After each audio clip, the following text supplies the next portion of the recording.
IT job layoffs Oracle కూడా almost ఒక 30,000 లే ఆఫ్స్ చేసినట్టు.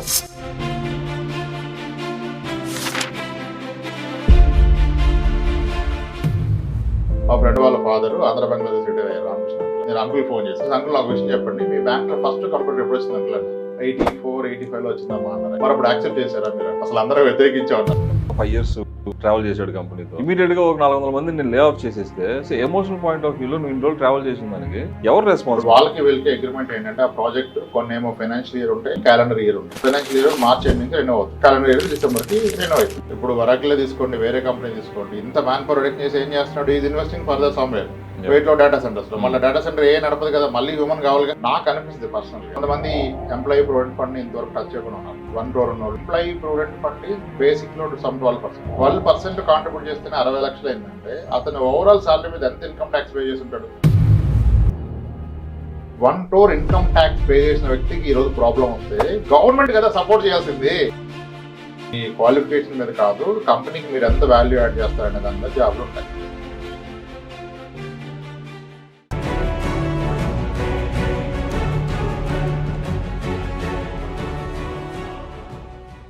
Mutual fund investments are subject to market risks. Read all scheme-related documents carefully. Hi sir, good morning sir. IT layoffs, IT job layoffs Oracle కూడా almost ఒక 30,000 layoff చేసినట్టుంది Indian employees, IT employees. అంటే ఇది AI ప్రభావమా లేకపోతే ఇంకేదైనా వేరే reasons ఉన్నాయా? ఎందుకు ఇన్ని మేజర్ లే ఆఫ్స్ ఎందుకు అవుతుంది? మొత్తం ఇదే నడుస్తుంది కదా. అవును, మొత్తం అదే నడుస్తుంది. డిఫరెంట్ ఏం లేదు సార్, చాలా అంటే ఇబ్బందికరంగా ఉంటది ఓపెన్ గా మాట్లాడితే. ఏ ఎంప్లాయీ కూడా చారిటీ చేయడు, ఏ ఎంప్లాయర్ కూడా చారిటీ ఇన్స్టిట్యూట్ నాడు. బిటర్ ట్రూత్ చేయదు, అంతే. దాన్ని యాక్సెప్ట్ చేయాలి. మనం 2 నెలలు జీతాలు ఇవ్వకపోతే పని చేయం. ఆబ్వియస్లీ 10 ఏళ్ళు పోషించింది కంపెనీ అని మనకేం ఉండదు.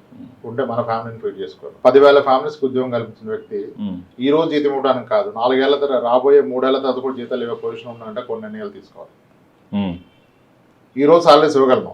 మీరు వకీల్ అన్నారు కదా, వకీల్లో ప్రాఫిట్స్ రిజిస్టర్ చేస్తున్నారు. Last year growth, quarter growth అంతా బాగుంది. మరి ఆ టైంలో ఎందుకు తీసేసింది ఎంప్లాయీస్ని అంటే వాళ్ళ బిజినెస్ ప్లాన్స్ ఆర్ డిఫరెంట్.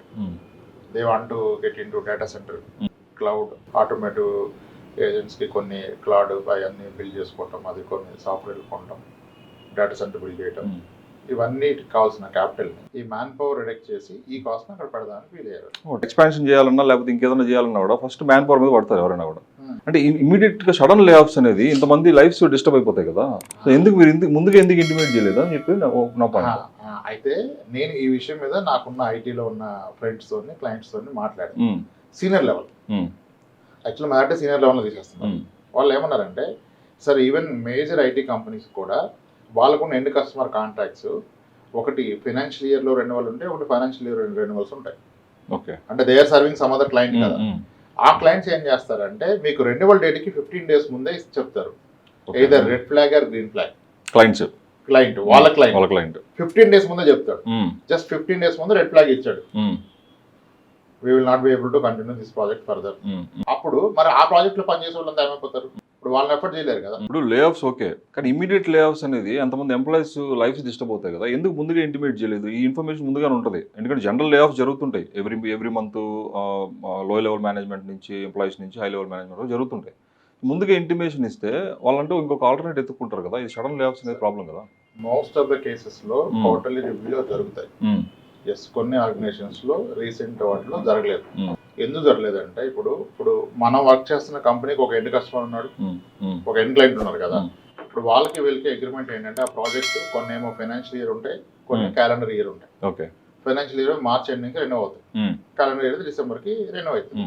ఇప్పుడు వాళ్ళు ఏం చేస్తారు, వీళ్ళకి వాళ్ళకున్న అగ్రిమెంట్ లో 15 days ముందే వాడు మీకు either red flag or green flag ఇస్తాడు to continue the project further. అది ఇది నేను మాట్లాడితే మనకు ఉన్న ఎంప్లాయీస్, ఐటీ ఎంప్లాయీస్ అవుతూ ఉన్నారు, వాళ్ళు చెప్పింది సీనియర్. వాళ్ళు కనుక మీకు రెడ్ ఫ్లాగ్ ఇస్తారు, ఇంకా we'll not be able to renew this final, ఇంకా సెటిల్మెంట్ చేస్తాం, మాకు పంపండి ఫైనల్ ఇన్వాయిస్ అంటే ఇంక ఈయనేం చేస్తాడు? సో అప్పుడు మళ్ళీ వీళ్ళు ఇప్పుడు కొన్ని ప్రొసీజర్స్ ఫాలో అవ్వాలి కదా. ఎన్ని ఇయర్స్ పని చేస్తే సెవరెన్స్ ప్యాకేజ్ అని పర్ ఇయర్ 15 days ఒక కంపెనీ ఒకలాగా అది ఇవన్నీ ఇచ్చి వాళ్ళు పంపిస్తున్నారు. ఇట్లా చాలా ఇన్సిడెంట్. అంటే ఇది పెయిన్ఫుల్, నో డౌట్. ఓకే, ఇదంతా ఎందుకు అవుతుంది? ఆ ఎండ్ క్లయింట్ కూడా లో కాస్ట్లో వస్తుంది బికాజ్ ఆఫ్ ఏ. వాడే ఒక క్లాట్ టూల్ కొనుక్కుంటే ఆటోమేషన్లో అయిపోయే వర్క్ చాలా వచ్చినాయి. ఇప్పుడు చాలా ఇంటర్వెన్షన్ తగ్గిపోతుంది. సో ఇప్పుడు ఆయన ఓన్గా రన్ చేసుకోవచ్చు, లెస్ ఇన్ఫ్రాస్ట్రక్చర్, లేదా వేరే వాళ్ళ దగ్గర నుంచి వెరీ కాంపిటేటివ్ కోట్ వచ్చి ఉండొచ్చు. అప్పుడు వాళ్ళు కాల్ తీసుకున్నారు. ఇక్కడ ప్రాజెక్ట్ కాస్ట్ తగ్గిందంటే who is getting benefit? Another entrepreneur, another business. At the end ఇదంతా ఎండ్ యూజర్కి వస్తుంది బెనిఫిట్. ఒక దగ్గర కాస్ట్ తగ్గించారంటే ఒక ప్రొడక్ట్ చీప్ అవుతుంది. అవును. At the end product user ఎవరు? మనమే కదా, మనమే కదా సార్. దీన్ని అర్థం చేసుకోవాలి మనం.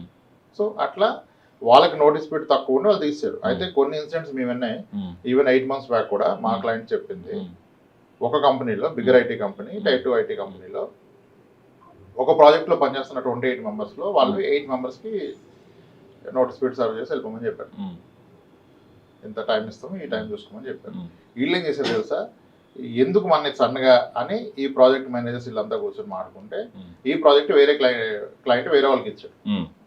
వీళ్ళు ఏం చేశారు, వీళ్ళు మొత్తం పేపర్స్ పెట్టేశారు, ఎంటైర్ టీమ్ పెట్టేస్తే ఆ క్లయింట్ వీళ్ళని రిక్రూట్ చేసుకున్నారు. ప్రాజెక్ట్ వర్క్ చేసే ఎంప్లాయీస్ అందరూ పేపర్ పెట్టేశారు. ఆ ప్రాజెక్ట్ ఎవరికైతే వచ్చిందో వాళ్ళకి వీళ్ళు అప్లై, ఆల్రెడీ వాళ్ళు వీళ్ళతో మాట్లాడుతున్నారు. ఈ ప్రాజెక్ట్ ఏ కంపెనీకి వెళ్ళిందో వాళ్ళు ఆల్రెడీ వీళ్ళ టీంతో ఒక 4 నెగోషియేట్ చేస్తున్నారు. ఇంటర్వ్యూస్ కాల్స్ వచ్చి వీళ్ళు అది క్యాచ్ చేశారు. చేసి ఎంటైర్ టీం వచ్చేస్తా ఉన్నారు. ఎంటైర్ టీం కొట్టేశారు 40% సాలరీ. వాడికి కావాలి, ఆ ప్రాజెక్ట్ హ్యాండిల్ చేసింది వీళ్ళే, వాడి కాస్ట్ వర్కౌట్ అయిపోతుంది. వీళ్ళు మొత్తం టీం వెళ్ళిపోయారు, ఒక్కసారి వెళ్ళిపోయారు కదా. అవి కూడా జరిగినాయి, అవి ఎక్కడా డిస్కస్ చేయకూడదు కదా కదా. సో ఎస్, ఇది టఫ్ టైం జరుగుతుంది, ప్రిపేర్డ్గా ఉండాలి. ఓకే, అప్డేట్ చేసుకోవాలంటారు, వాటితో నేర్చుకోవాలి. చాలా ఇన్స్పైరింగ్ ఉంటుంది. ఇంకో క్లయింట్ ఒక 6 months 8 months బ్యాక్ జాబ్ పోయింది. వెంటనే ఫోన్ చేసి, సార్ ఎస్ఐపి ఆపేద్దామన్నారు. పర్ఫెక్ట్ అండి, ఆపండి అన్న. సార్ డబ్బులు ఏమైనా అవసరం ఉంటే కూడా తీసేసుకుంటే, అవసరం లేదు సార్, ఇప్పుడు వేరే ఫండ్స్ ఉన్నాయి, అది అయిపోతే మీ దగ్గరికి వస్తున్నారు. మరి ఏంటి సార్ జాబ్ వచ్చిందంటే, లేదు సార్ జాబ్లు వెంటనే వచ్చాయి కానీ నేను జాయిన్ అవ్వదలుచుకోలేదు sir, I'm getting prepared for ఇది ఏ మీద కొన్ని నేర్చుకున్నాను సార్, ఇంకా అప్పుడు రోబస్ట్గా సాలరీ కూడా రివిజన్ చేసుకుని వెళ్దామని. సేమ్ సాలరీకి అయితే జాబ్స్ ఉన్నాయి సార్, వెళ్ళట్లేదు అని చెప్పాడు. ఎంత ఇన్స్పైరింగ్, ఎంత కాన్ఫిడెంట్గా ఉన్నాడు ఆయన, ఎంత ప్లానింగ్ ఉన్నాడు.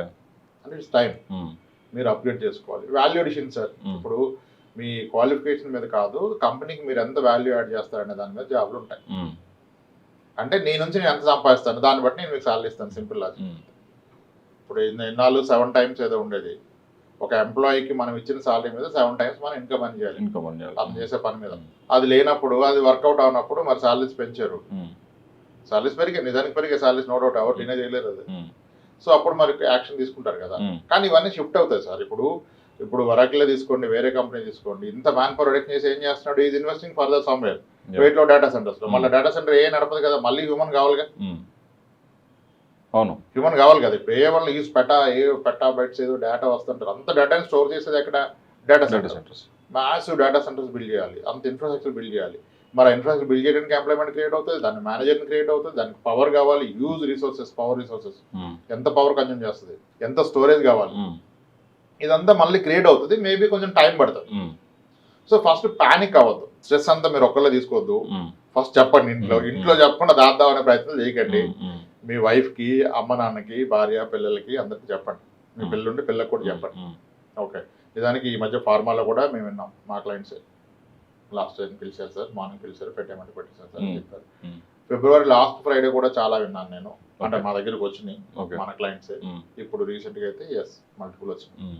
ఓకే, సో పానిక్ అవ్వకుండా ముందు ఫ్యామిలీకి ఇన్ఫార్మ్ చేసి, ఒక నెక్స్ట్ 10 monthsకి 24 monthsకి ఏ జాబ్ ఎక్కకుండా, పానిక్ అవ్వకుండా, డెస్పరేట్ అవ్వకుండా, కాంప్రమైజ్ సాలరీస్కి వెళ్ళకుండా రన్ చేయడానికి నీ దగ్గర సోర్సెస్ ఏమున్నాయి to run your EMI and expenses, అది ప్లాన్ చేసుకుంటే కూల్ కదా సార్. ఉండాలి కదా. ఇప్పుడు మోస్ట్లీ సీనియర్ ఎంప్లాయీస్ అయితే ఇస్తున్నారు కాబట్టి, work for 18 years 20 years, at least 16 years and అబోవ్లో ఉన్నారు ఎక్కువ. మరి అంత ఎక్స్పీరియన్స్లో మీరంటే కొన్ని అకామిడేట్ చేసుకుంటారు కదా, వాట్ ఎవర్ మీ ఓన్ వేలో. ఒకసారి అవన్నీ రివ్యూ చేసుకోండి. దాని నుంచి ఒక 2 yearsకి ఎక్స్పీరియన్స్ మీ ఈపీఎఫ్లు కూడా ఉంటాయి, ఆ బ్యాలెన్స్ కూడా మీరు ఒక 90 days పోతే డ్రా చేసుకోవచ్చు. ఈ 3 months చూసుకుంటే దాని నుంచి ఒక ఎంతో కొంత డ్రా చేసుకోవచ్చు కదా. 90 days ఎంప్లాయ్మెంట్ లేకపోతే వాళ్ళు ఎలా చేస్తారు, రూల్స్ ప్రకారం ఫుల్ అమౌంట్ చేయరు, ఎంత చేస్తారు, అదంతా చూసుకొని ప్లాన్ చేసుకోండి. పానిక్ అవ్వద్దు. ఈ ఎంప్లాయ్మెంట్ ఇదంతా ఓకే, ఎంప్లాయర్ తీసుకెళ్ళి ఇంకెక్కడ ఇన్వెస్ట్ చేస్తున్నాడు ఇవన్నీ బిజినెస్ పాయింట్ ఆఫ్ వ్యూలో. ఇక్కడ ఎమోషనల్ పాయింట్ ఆఫ్ వ్యూలో ఆలోచిస్తే ఎవరు తీసుకోవాలి రెస్పాన్సిబిలిటీ? ఇప్పుడు ఒక 5 years ట్రావెల్ చేశాడు కంపెనీతో, కంప్లీట్గా ప్లాన్ చేసుకున్నారు, చాలా మంది ఉన్నారు ఒక కంపెనీలో, ఆర్గనైజేషన్లో ఒక 1000 మంది ఉన్నారు అనుకుందాం. ఇమీడియట్గా ఒక 400 మందిని నేను లే ఆఫ్ చేసేస్తే, ఎమోషనల్ పాయింట్ ఆఫ్ వ్యూలో నువ్వు ఇన్ని రోజులు ట్రావెల్ చేసిన దానికి ఎవరు రెస్పాన్సిబిలిటీ? సెల్ఫ్ రెస్పాన్సిబిలిటీ ఎంప్లాయీ తీసుకోవాలా, లేకపోతే అన్ని రోజులు ట్రావెల్ చేసిన దానికి ఒక ఎంప్లాయర్ తీసుకోవాలా? ఎవరిది రెస్పాన్సిబిలిటీ రోడ్డు మీదకి వచ్చేస్తే? సార్ ఇల్లు నడిపిస్తుంది వ్యాపారం సార్. అవును, కరెక్టే సార్. నేను బ్రహ్మానందం గారు ఇది వ్యాపారం. ఎస్, ఎమోషన్స్ ఉంటాయి మనుషులకి within family, but organisation మన మీద ఎమోషన్ ఉండకూడదు. ఓకే, సో ఎవరు రెస్పాన్సిబిలిటీ తీసుకోవాలంటే ఎంప్లాయర్ ఇంతవరకు తీసుకున్నాడు, ఇప్పుడు తీసుకోలేని స్టేజ్కి వచ్చాడు. సిస్టంలో ప్రాబ్లం మనకు వస్తే కాదు, ఎంప్లాయర్కి ప్రాబ్లం వచ్చినప్పుడు problem is bigger. Today the problem is at the employer level. ఉద్యోగాలు ఇచ్చేవాడికి ప్రాబ్లం వచ్చింది, అప్పుడు ఉద్యోగం చేసే ప్రతి ఒక్కరికి ప్రాబ్లం వస్తుంది. మరి ఇక్కడ సాడ్ థింగ్ ఏంటంటే ఎవరు రెస్పాన్సిబిలిటీ తీసుకోవాలి అంటే, ఇప్పుడు majority problem is for the hire income earning people. అవును, 30-25,000 శాలరీ వాళ్ళకి పెద్ద ప్రాబ్లం కాదు. ఆ 30,000లో ఏ జాబ్ అని దొరుకుతుంది, రోజుకి 4 ఆఫర్ లెటర్లు వస్తాయి. ఎక్స్పీరియన్స్ ఉండి కూడా ఇంకా అక్కడే ఉంటాయి, చాలా ఉంటాయి. కానీ ఇప్పుడు హయ్యర్ శాలరీలో ఉన్న వాళ్ళకి 60 lakhs package, 70 lakhs package, yes డెఫినెట్గా నాకు అనిపిస్తుంది పర్సనల్గా. అంటే ఇప్పుడు నేను చూసినప్పుడు కొంతమంది ఎంప్లాయీ ప్రొవిడెంట్ ఫండ్ని ఇంతవరకు టచ్ చేయకుండా ఉన్నారు. 1 crore ఉన్న వాళ్ళు 80 lakhs, 60 lakhs, 40 lakhs ఇంత ఉంది సార్ అంటారు. 1 crore ఉన్న కూడా ఉన్నారు. అదే నాకు అనిపిస్తుంది ఎంప్లాయీ ప్రొవిడెంట్ ఫండ్ ఈజ్ బేసిక్లో సమ్ 12%. 12% కాంట్రిబ్యూట్ చేస్తేనే 60 లక్షలు అయిందంటే అతను ఓవరాల్ శాలరీ మీద ఎంత ఇన్కమ్ ట్యాక్స్ పే చేసి ఉంటాడు? ఇప్పుడు 3 lakhs టేక్ హోమ్ శాలరీ ఉందంటే is paying more than 1 lakh as income tax. అవును, అంటే ఇతని కెరియర్ మొత్తంలో ఆయన పాన్ కార్డు మీద ఇప్పటిదాకా total income tax pay to the government చూస్తే that may run more than 1 crore. 1 crore income tax pay చేసిన వ్యక్తికి ఈ రోజు ప్రాబ్లం వస్తే గవర్నమెంట్ కదా సపోర్ట్ చేయాల్సింది. ఎంప్లాయర్ ఎందుకు చేస్తాడు, ఫ్రెండ్ ఎందుకు చేస్తాడు? యాక్చువల్ నీ డబ్బులు కట్ త్రూట్ గా తీసుకుంది ఎవరు? గవర్నమెంట్. ఇక గవర్నమెంట్ పబ్లిక్ ఇన్ఫ్రాస్ట్రక్చర్ మీద వాట్ ఎవర్ స్పెండ్ చేసింది ఆల్ ఫైన్, బట్ ఇన్నాళ్ళు కాంట్రిబ్యూట్ చేసిన ప్రాబ్లంలోకి వస్తే ఎవరు సపోర్ట్ చేస్తుంది? ఇక్కడ ఇండియాలో జాబ్ సెక్యూరిటీ ఇన్సూరెన్స్ లేవు. మీకు యూరోప్ లో ఆల్మోస్ట్ జాబ్ లాస్ అయితే 70% of the salary paid by the government. అక్కడ ఉన్న ఇన్సూరెన్స్ పే చేసి ఇన్సూరెన్స్ ఇస్తారు. యుఎస్ లో కూడా 26% దాకా ఇస్తారు. కెనడాలో కూడా ఉంది, $25 per month ఏదో పే చేయాలన్నారు. నేను కెనడా వెళ్ళినప్పుడు మాట్లాడితే. బట్ ఇండియాలో ఆ సిస్టమ్ లేదు. ఇండియాలో insurance lower income organise sector వాళ్ళకి ఉన్నాయి, కానీ జాబ్ లాస్ అయితే ఈ బిగ్గర్ సాలరీ వాళ్ళకి లేదు. మేబీ దాన్ని ఇన్కమ్ ట్యాక్స్ డిపార్ట్మెంటే ప్రొవైడ్ చేయలేమో అనిపిస్తుంది నాకు. And with certain clauses, not అక్కడ దాన్ని అడ్వాంటేజ్ తీసుకొని మిస్యూజ్ చేయడానికి కాదు. Those who have been paying tax for the last 3 years, 5 years, 7 years above income tax కంటిన్యూస్ గా పే చేసిన వ్యక్తి బ్రేక్ లేకుండా ఈ రోజు బ్రేక్ వస్తే నువ్వు సపోర్ట్ చేయాలి కదా. నువ్వు 140 కోట్ల మందికి ఇన్ఫ్రాస్ట్రక్చర్ రోడ్లు ఇచ్చినావు, కానీ దానికి కాంట్రిబ్యూట్ చేసిన ప్రాబ్లం వస్తే నువ్వు సపోర్ట్ చేయవా? అక్కడ ఉంది సార్ ప్రాబ్లం. ఈ రోజు ఇప్పుడు నిన్న పానిక్ అయిపోయి నేను కూడా కొంతమందికి, అంటే నా క్లయింట్స్లో హెల్త్ బాగున్నా అవి చాలా మెజర్ ఇష్యూ ఉంటాయి, వాళ్ళకి ఫోన్ చేయడం జరిగింది. ఇప్పుడు ఈ పరిస్థితుల్లో కనుక అదే ఎంప్లాయీ హెల్త్ కండిషన్ బాగోకుండా, లేకపోతే ఇంట్లో ఎవరిదాని హెల్త్ కండిషన్ బాగోకుండా ఈ ఎంప్లాయర్ హెల్త్ ఇన్సూరెన్స్ మీద డిపెండ్ అయి ఉంటాయి, ఈరోజు జాబ్ పోతే ఏంటి పరిస్థితి? ఆస్తులు అమ్ముకోవడమే కదా. ఇప్పుడు లక్కీలీ ఏంటంటే కార్పొరేట్ కంపెనీస్ కూడా మీకు హెల్త్ ఇన్సూరెన్స్లో ఎడిషనల్ టాప్అప్ పాలసీలు కొనుక్కోమని చెప్పింది. ప్రొవిజన్ ఇస్తే ఎవరింట్లో అయితే జబ్బు పడ్డ వాళ్ళు ఉన్నారు, ట్రీట్మెంట్ నడుస్తూ ఉన్నారో 5 లక్షల పాలసీ ఉన్నా సరే ఇంకా 15 lakhs 20 lakhs ప్రీమియం పే చేసి యాడ్ చేసుకున్నారు. ఇప్పుడు అవి ఎక్స్టెండ్ అవ్వవు, బిగ్ ట్రబుల్. కొంతమంది జాబులు ఆ ఇన్సూరెన్స్ వరకే చేస్తున్నారు. టీసీఎస్ లో పేరెంట్స్ కి ఎక్కువ కవర్ ఇస్తారని డయాలసిస్ లో ఉన్న పేరెంట్స్ ఉన్న వాళ్ళు టీసీఎస్ ఉంటాడు, ఇంకా ఆయన కంపెనీ మారడం. ఈనాడు స్కిల్ లేక కాదు, ఇంటర్వ్యూ త్రూ చేయలేక కాదు, ఇట్లా ఎవరికంటూ కొన్ని సర్కమ్స్టెన్సెస్ ఉన్నాయి, వాటి వలన వాళ్ళు బైండ్ అయి ఉన్నారు అక్కడ. ఇప్పుడు వాళ్ళంతా ప్రాబ్లంలో పడిపోయారు. కానీ వీళ్ళు ప్రాబ్లంలో పడ్డారని చెప్పి ఎంప్లాయర్ని నిందించడానికన్నా గవర్నమెంట్ని నిందించాలనిపిస్తుంది నాకు. నువ్వు కాంట్రిబ్యూట్ చేస్తే ఎంప్లాయర్ నీకు పే చేశాడు, అది ఇన్కమ్ ట్యాక్స్ పేరుగా నువ్వు కాంట్రిబ్యూట్ చేస్తే government is taken care, not only you entire country చూసుకుంది. బట్ ఇప్పుడు నువ్వు ప్రాబ్లం వచ్చావు కదా, ఇప్పుడు నీకు స్పెషల్ కేర్ ఇవ్వాలిగా. Valid point.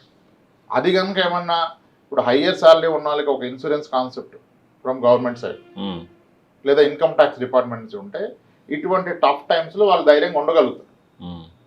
నువ్వు 100% సాలరీ వద్దు, నా 5 years యావరేజ్ సాలరీ మీద 60% ఇవ్వు నాకు.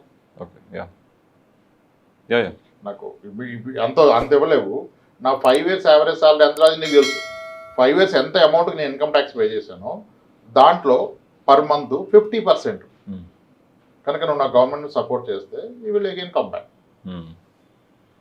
కదా. ఇప్పుడు అంతా ట్రాకింగ్ అయిపోయింది కదా, అన్ని pan link, Aadhaar link, cash deposit చేస్తే ట్యాక్స్ తీసుకోవడం తెలిసినప్పుడు, నీకు క్యాష్ డిపాజిట్ చేస్తే ట్యాక్స్ తీసుకోవడం తెలుసు, multiple bank accounts single pan వస్తుంది, ప్యాన్ లేకపోయినా ఆధార్ బేస్ మీద లింక్ చేస్తాం అన్నప్పుడు ఇది కూడా ఏదన్నా సిస్టమ్ ఉంటే చాలా ధైర్యంగా ఉంటాడు ఒక ఎంప్లాయీ. ఇప్పుడు ఆ భయమే మనిషిని కింద పడేస్తుంది.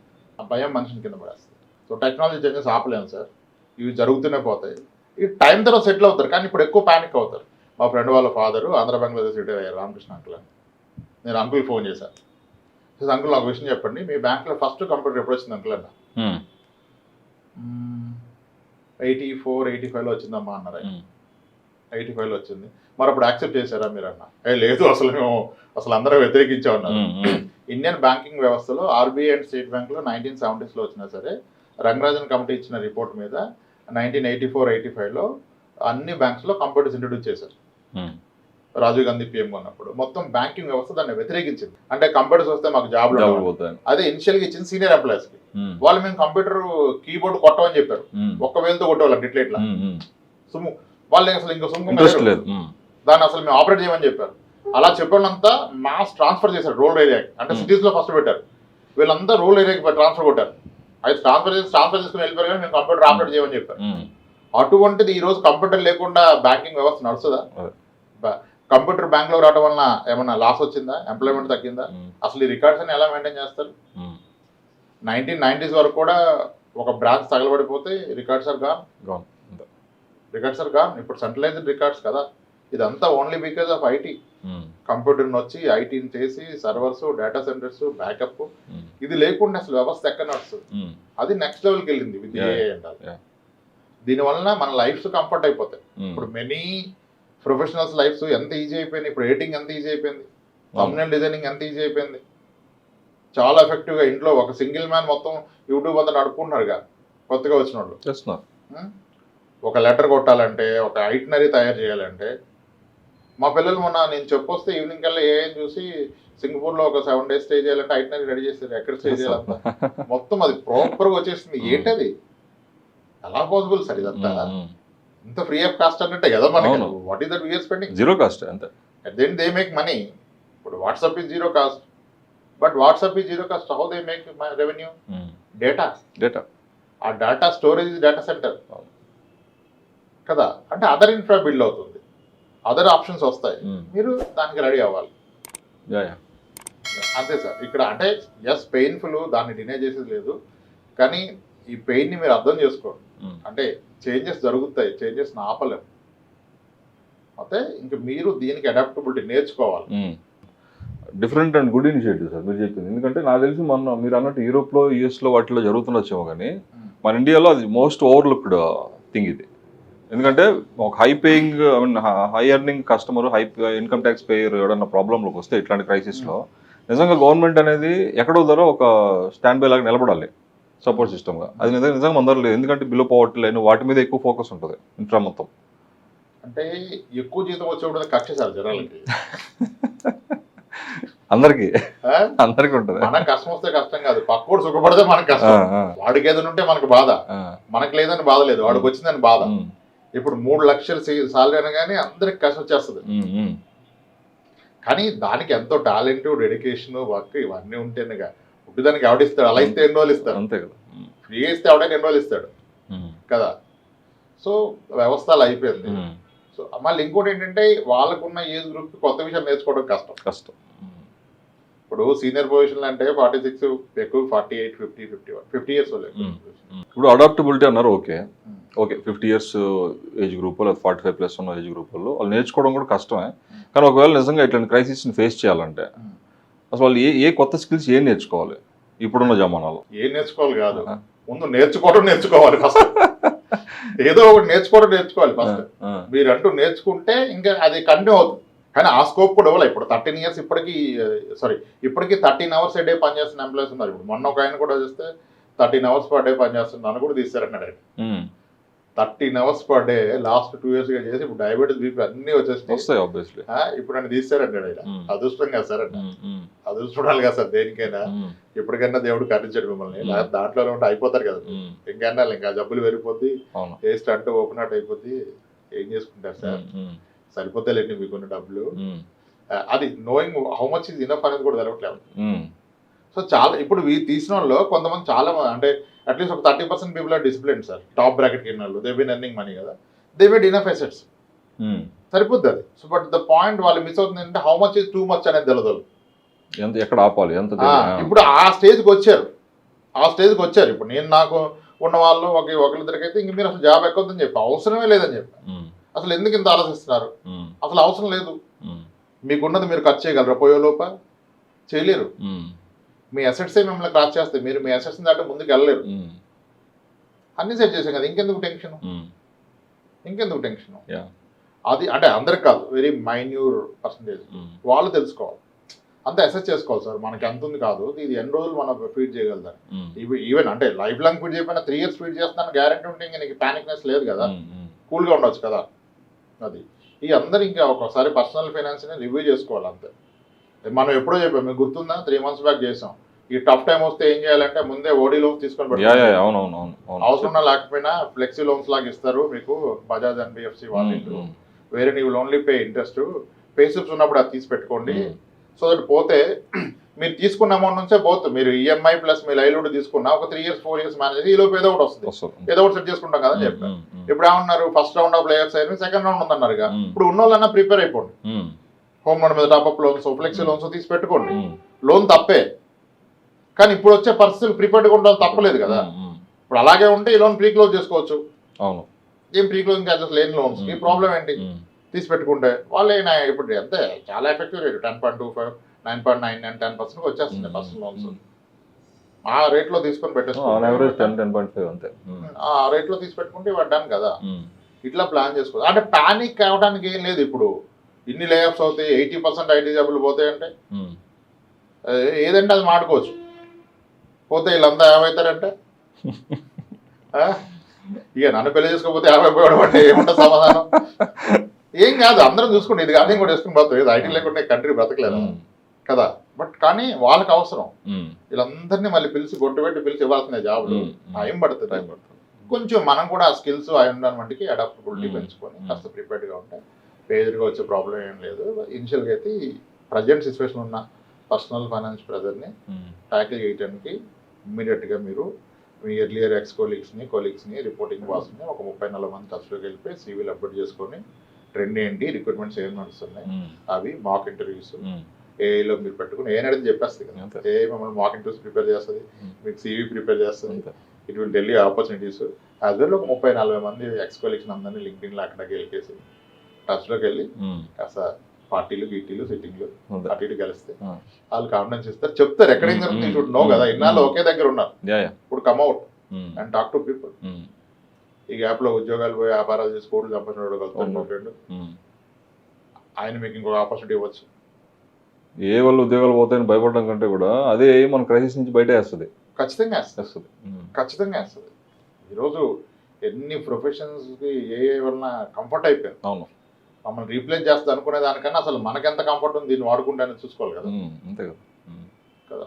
కాస్ట్ తగ్గిపోయింది, టైం ఎంత ప్రొడక్టివిటీ పెరిగిపోయింది సార్. అవును, ఇప్పుడు ఎన్ని వీడియోలు ఎడిట్ చేస్తున్నారు పర్ డేకి ఒక ఎడిటర్. ఒకప్పుడు రోజంతా కూర్చుంటే ఒక 30 minutes వీడియో ఎడిట్ చేయాలంటే 1 day పట్టాలి, ఇప్పుడు అవర్స్ ఆఫ్ వీడియోస్ ఎడిట్ అయిపోతుంది. ఏమో అట్లా చేసి ఎట్లా ఇస్తే అవే కింద పర్ఫెక్ట్ చేస్తారు.